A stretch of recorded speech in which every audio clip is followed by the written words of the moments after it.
Buong pusong nagpaabot ng tulong at malasakit sa ating mga kapwa frontliners sa bayan ng Lingayen, Pangasinan, ang EOD K9 Unit ng Pangasinan Police Provincial Office sa pangunguna ni Police Captain Roberto E. Villaruz sa ilalim ng pamumuno ng ating butihing Provincial Director Rodrigo A. Maranan, katuwang ang buong persa ng Police Pangasinan. Kahapon, 2 ng Abril taong kasalukuyan, ang Technical Education Skills Development Authority o TESDA dito sa probinsya ng Pangasinan ay kaisa sa pagtulong sa ating mga kababayan.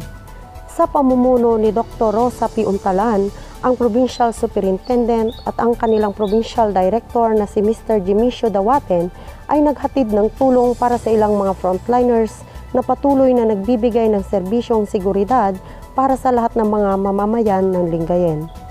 Ang naturang mga tulong tulad ng face mask, mangga, bigas at merienda na pawang mga produkto ng mga estudyante ng TESDA ay ibinahagi sa ating mga frontliners kabilang ang mga tanod, BHWs, mga pulis at ilang volunteers sa mga checkpoint na nadaanan ng tropa ng EOD K9 Unit.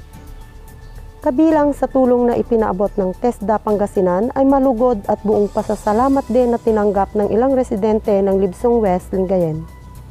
Makikita sa ating mga kababayan na ang Pilipino sa anumang panahon at pagsubok na pinagdadaanan ay hindi nawawala ang pagtutulungan at pagmamalasakit sa bawat isa. Ito ay isang kaugalian ng mga Pilipino na maipagmamalaki natin sa buong mundo.